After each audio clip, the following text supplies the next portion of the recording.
afternoon. To the governor in his absence, to other legislators who may be present today, to the committee chairs that are responsible for today's event, and to those of you who are present. As I look at these beautiful roses, I am reminded of how beautiful life is.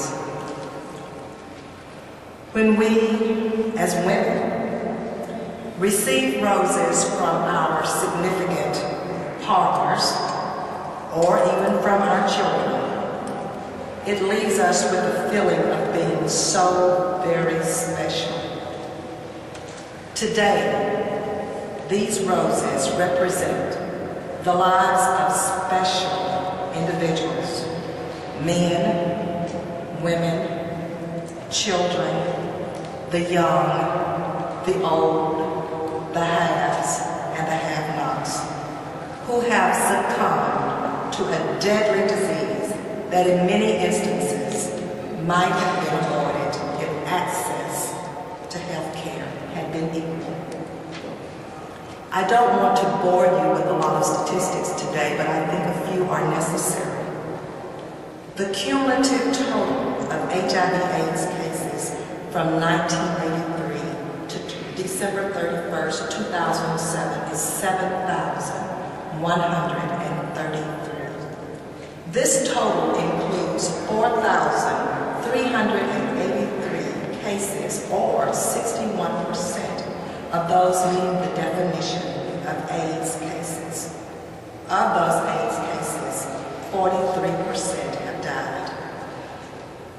Other alarming statistics indicate and reveal to us that an estimated 1 million people are living with HIV/AIDS in the United States.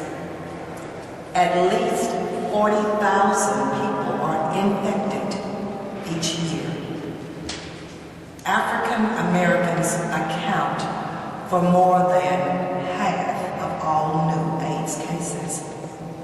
AIDS is the leading cause of death for African American women ages 25 to 34. African Americans account for more HIV and AIDS cases and HIV-related deaths than any other racial group in the United States. Hispanics are the second most likely to suffer.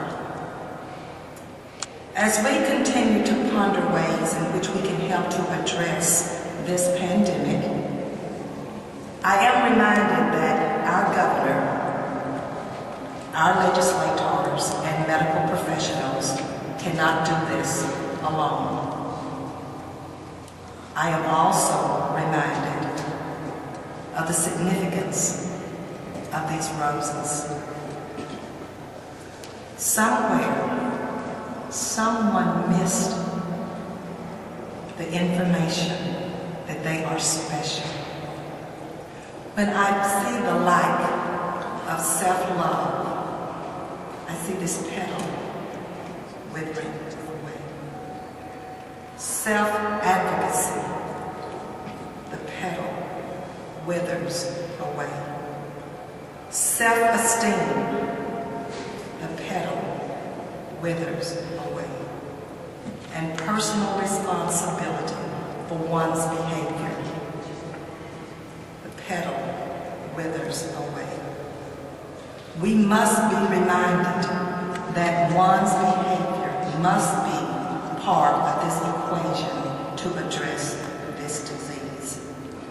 Dr. Jocelyn Elder spoke today at the World AIDS Conference at Euler, and she says we have got to incorporate the 4 gots. Gotta become aware, gotta be tested, and if positive, gotta be treated. And then all of us have gotta be involved. Barriers to addressing this disease: poverty, access, social issues, intervention strategies, and prevention strategies. We need to become more educated. We need to have a comprehensive health care system. There needs to be access to health care for all people. We also need to employ compassion strategies as well as leadership strategies.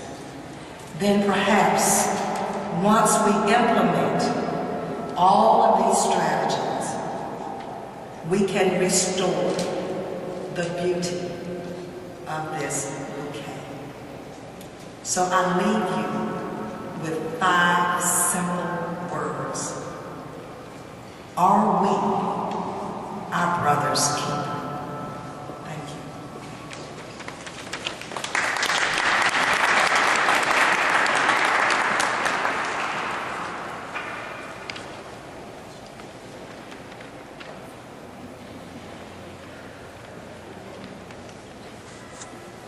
Greetings on behalf of Jefferson Comprehensive Care System and in the absence of our Executive Director, Mr. Lardell Davis. We commemorate this day, World AIDS Day, to reflect upon the work that has been accomplished and the lives that have been lost, as well as the people who still live with this disease. But more importantly, the work that we must continue to do to inform, educate, test, and treat those living with HIV. Not only do we remember this day, but we remember the 335 days prior to this day, as well as the 14 years that we have been providing HIV primary health care to individuals living with this disease. And not only that, but trying to address one of the leading healthcare disparities in our state.